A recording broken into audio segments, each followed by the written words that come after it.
आज किसका बर्थडे है? आज किसका बर्थडे है? आज पापा का बर्थडे है। हाँ, तो क्या कर रहे हो आप? बना रहे हो? अच्छा, बैलून लगाएगा। ये तो मैंने इसको टास्क दिया कि पापा का बर्थडे सेलिब्रेट करना है, तुम बैलून लगाओ। अब देखते हैं कैसे लगाता है बैलून। फटाफट करो।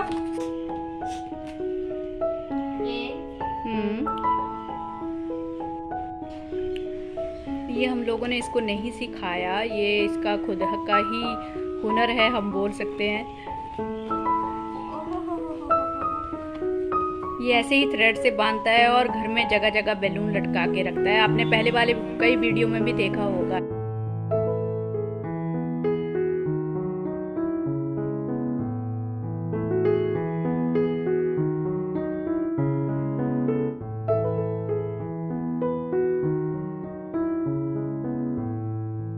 जा रहा है अपना विंडो पे लगाने के लिए।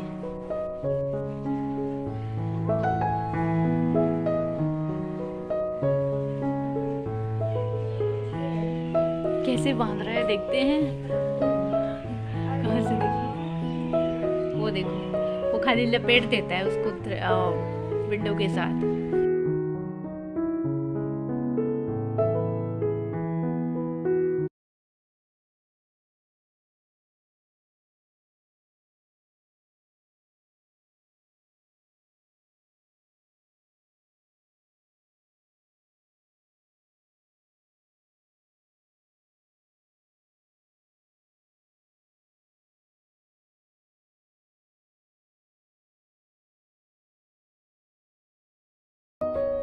हाय फाई, इधर आओ तो ये देखो, अर्नव ने 3 बैलून लगा दिए और मैंने इसको बिल्कुल नहीं बोला था कि तुम ये 3 बैलून इस पोजीशन में लगाना।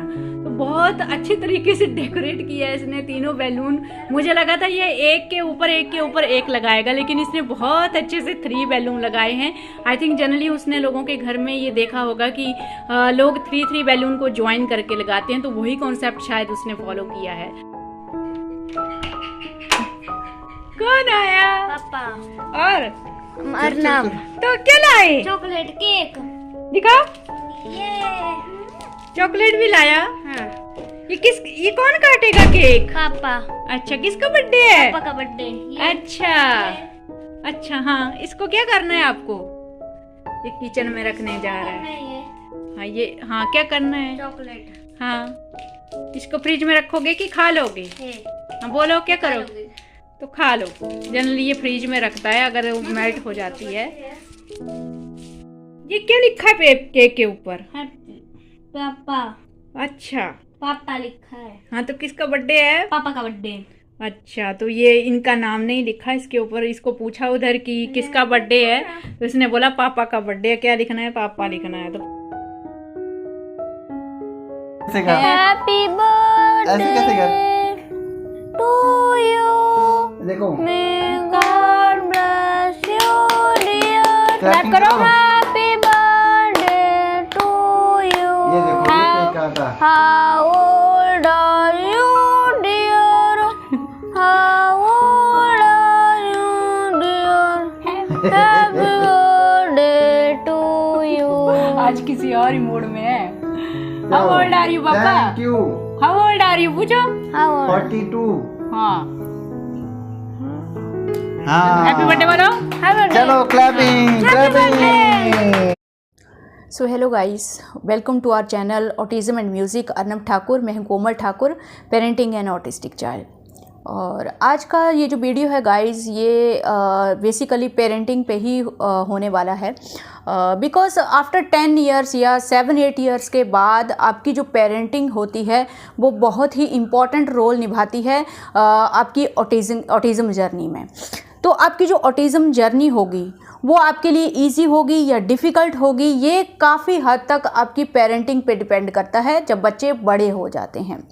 सो यहाँ से सबसे इम्पॉर्टेंट फैक्ट जो हर ऑटिज़म पेरेंट को जानना बहुत ज़रूरी है, जिसको समझना बहुत ज़रूरी है, वो ये कि आप one and only one window की तरह हो अपने बच्चे के लिए, जहाँ से बच्चा इस वर्ल्ड को समझेगा, जानेगा, बच्चा नॉलेज गेन करेगा, कुछ सीखेगा और आपके ही बिहेवियर को बेसिकली बच्चा अडॉप्ट करता है, कॉपी करता है, जैसे जैसे ऑटिस्टिक बच्चे जो हैं वो बड़े होते जाते हैं।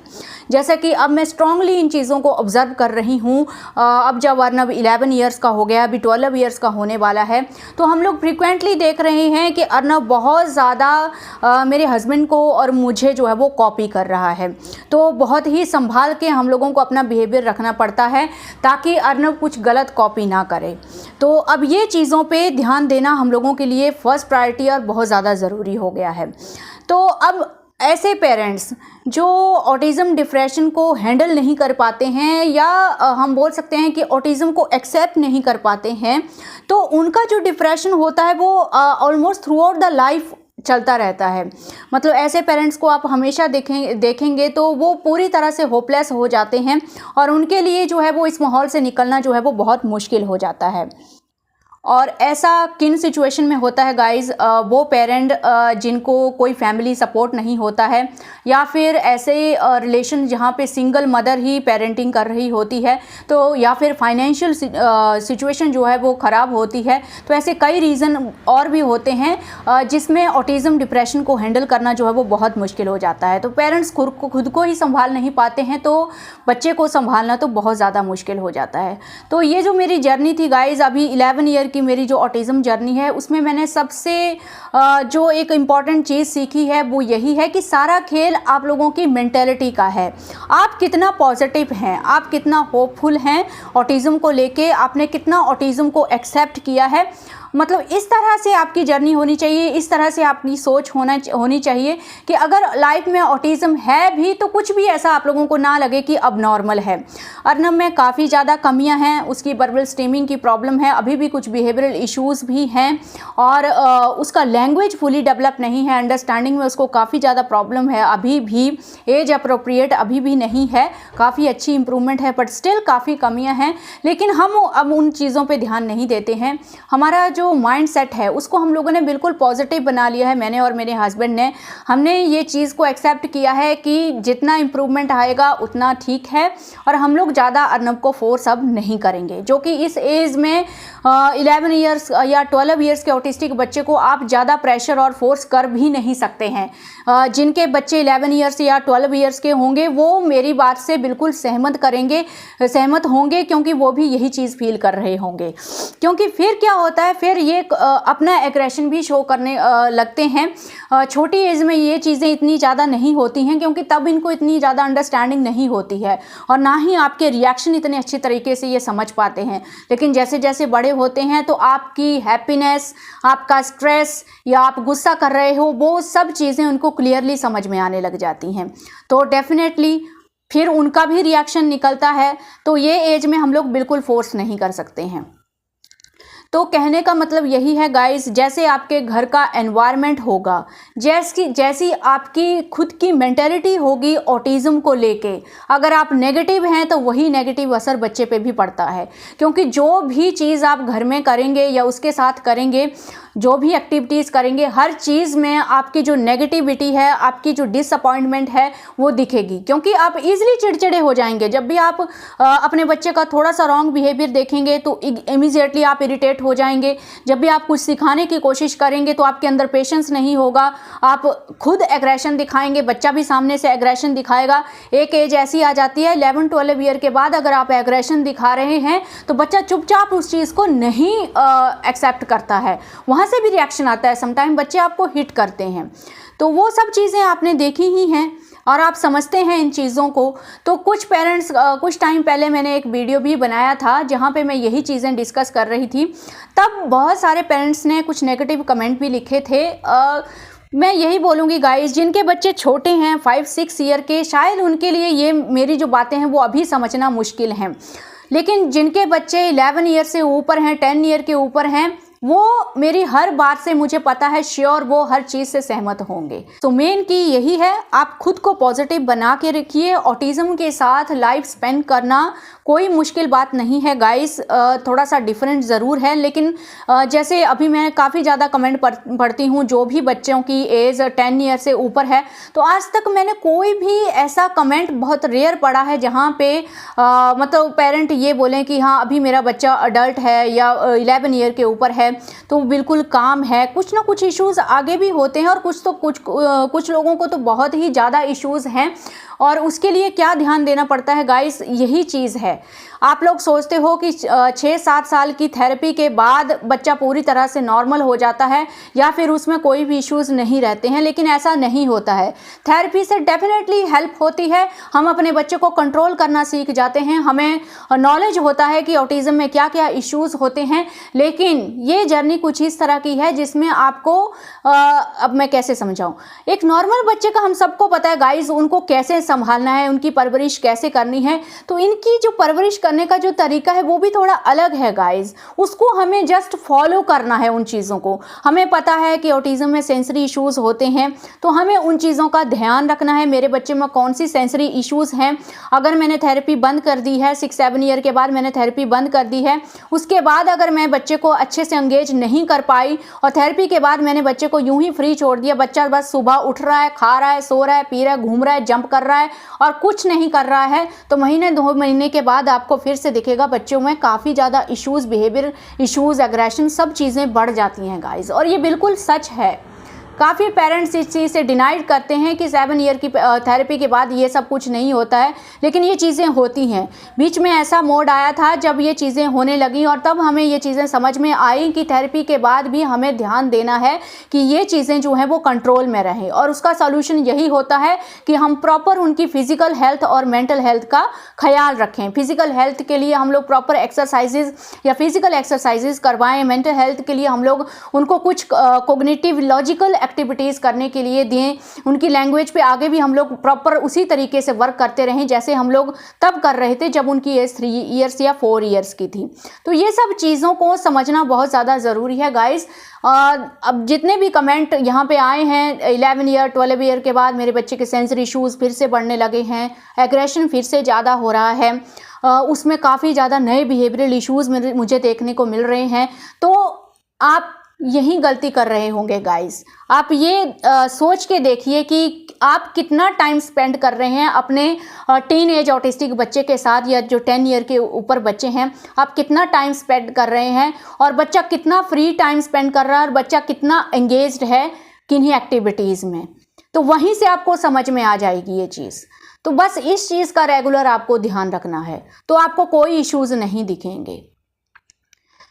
मैं यही समझाना चाहती हूँ गाइस, ये चीज़ आप समझिए। थेरेपी अपना काम करती है, लेकिन थेरेपी के बाद भी कुछ चीज़ें हैं जो आपको कंटिन्यूसली फॉलो करनी होती हैं, वहीं पे आप गलती करते हैं और साल दर साल क्या होता है, आप उस चीज़ को समझ नहीं पाते हैं।